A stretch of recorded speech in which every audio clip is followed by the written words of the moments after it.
জোনায়েদ আল হাবিব সাহেবকে যদি পার্লামেন্টে নিতে পারে, মামুনুল হক সাহেবকে যদি নিতে পারে, চিত্র বদলে যাবে। অতএব please go to the people, জনগণের কাছে যান, জনগণের নার্ভ পালস ধরেন। মৌলানা শহীদুল ইসলাম সাহেব পার্লামেন্টের মেম্বার ছিলেন নড়াইল থেকে। আসুন আমরা জনগণের সাথে মিশি, জনগণের সুখ দুঃখের ভাগী হই। আমি আশা করি হয়তো আগামী 1.5 বছর পরে নয়, আরো পরে হয়তো আলেমরা যদি জনগণের সাথে আছেন, আলেমদের মূল শক্তি হচ্ছে দেশের জনগণ। কারণ কওমি মাদ্রাসাগুলো জনগণের সহায়তা আল্লাহর রহমতে পরিচালিত হয়, অর্থাৎ পাবলিক কানেক্টিভিটি ওনাদের আগে থেকেই আছে। এটা একটু বেগবান করতে হবে। আমি আশা করি, আমার প্রত্যাশা, ততদিন আমরা দুনিয়াতে বেঁচে থাকবো কিনা জানি না, এই দেশ একদিন আলেম এবং ইসলামপন্থীরা রাষ্ট্র পরিচালনা করবে। চারিদিকে আলহামদুলিল্লাহ এভাবে জোয়ার সৃষ্টি হয়েছে। আমি সবসময় ঐক্যের কথা বলি, ওয়াহাদাতে উম্মতের কথা বলি। এখনো যদি যারা ইসলামী আদর্শকে লালন করি, আমরা যদি একটু কাছাকাছি আসতে পারি, তাহলে আগামী দিনের ইতিহাস বদলে যাবে। নতুন এক সূর্য পূর্ব আকাশে উদিত হবে ইনশাআল্লাহ। অতএব আমাদের ঐক্য প্রয়োজন, একে অপরের হাত ধরি এবং ইনশাআল্লাহ আল্লাহ না করুন এই সরকার যদি ব্যর্থ হয়, একটা নির্বাচন দিয়ে নির্বাচিত দলের কাছে ক্ষমতা হস্তান্তর করা আমাদের প্রাইম অবজেক্ট, এটা যদি আমরা ব্যর্থ হই কোনো কারণে, তাহলে এই জাতির ভবিষ্যৎ অন্ধকার হয়ে যাবে। একের পর এক চ্যালেঞ্জ আমরা মোকাবেলা করছি, একের পর এক চ্যালেঞ্জ। আপনি একটু চোখ বন্ধ করে আমাদের দায়িত্ব নিচ্ছি আমরা 8 অগাস্ট, এরপর থেকে আপনি বাংলাদেশের সিচুয়েশন পরীক্ষা করেন। 1, 2, 3, 4, 5, 6 এভাবে একের পর এক অদৃশ্য শক্তি জনগণের মাঝে বিভেদ তৈরি করে ঘোলা পানিতে মাছ শিকার করতে চায়। অতএব আমাদেরকে সচেতন থাকতে হবে, ঐক্যের বন্ধন মজবুত রাখতে হবে, আলেম ওলামাদের পদাঙ্ক অনুসরণ করতে হবে, ওনাদের কথা মতো আমাদের চলতে হবে। কারণ এটা জামাত, একটা দল, ওলামা হযরতের দল যুগে যুগে কোনো ভুল সিদ্ধান্ত নেন না, ওনারা সঠিক সিদ্ধান্ত নেন। এবং আলহামদুলিল্লাহ ভারতে আকবরের মতো গোমরাহ শাসককে সত্যের যিনি দাওয়াত দিয়েছেন, উনি মুজাদ্দেদ আল-ফসানি আহমদ সিরহিন্দি। ভারতের বুকে যিনি ব্রিটিশ বিরোধী আন্দোলন করেছেন, তিনি একজন আলেম, শেখুল হিন্দ আল্লামা মাহমুদুল হাসান।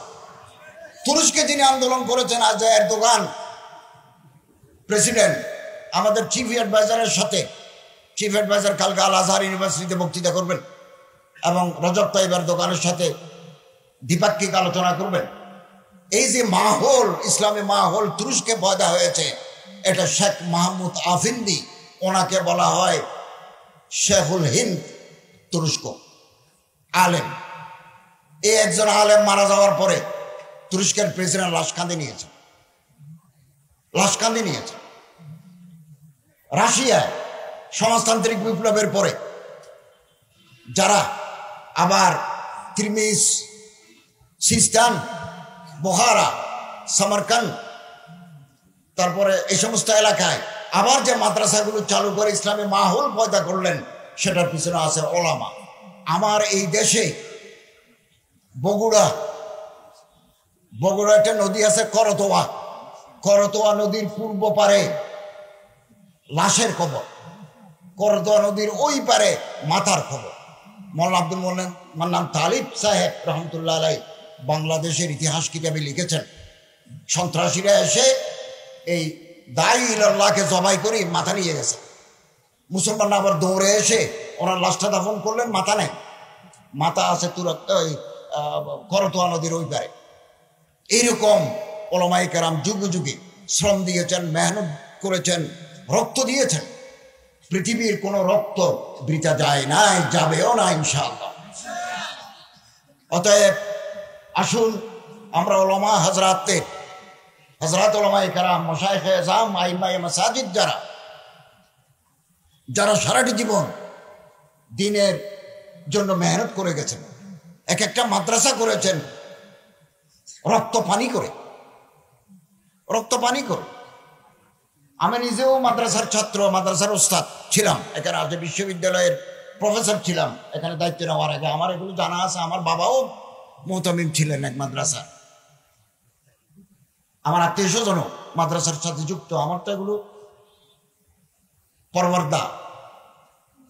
অতএব আসুন আমরা ঐক্যবদ্ধ থাকি, আমাদেরকে সহযোগিতা করুন, এই সরকারের হাতকে মজবুত করুন। আগামী দিনের একটি সুন্দর ভবিষ্যৎ আমরা আপনাদের উপহার দিতে চাই এবং তৈরি থাকুন। আমি তো নমিনেটেড বাই দি গভর্নমেন্ট, সরকার কর্তৃক আমি মনোনীত, নির্বাচিত নই। নির্বাচিত সরকার লাগবে। আগামী দিনে আপনারা আলেম ওলামাদেরকে নির্বাচিত করুন, যারা সমাজের মুখপত্র, যারা তর্জমানে ইসলাম, ওনাদেরকে আপনারা পার্লামেন্টে পাঠার ব্যবস্থা করুন। এখনো হাতে কিছু সময় আছে, এখনো কাজ করার সুযোগ আছে। একা হতে পারবেন না, আর অন্যের হাত ধরুন। সবার 10টা হাত যদি একসাথে জড়ো হয়, বিশাল শক্তিতে পরিণত হবে। এবং এই দেশে সুপ্রিম কোর্টের একজন বিচারক এর মাধ্যমে আমরা একটা জাজমেন্ট পেয়েছি, আমার বাসায় আছে, এখনো পড়ে দেখি নাই।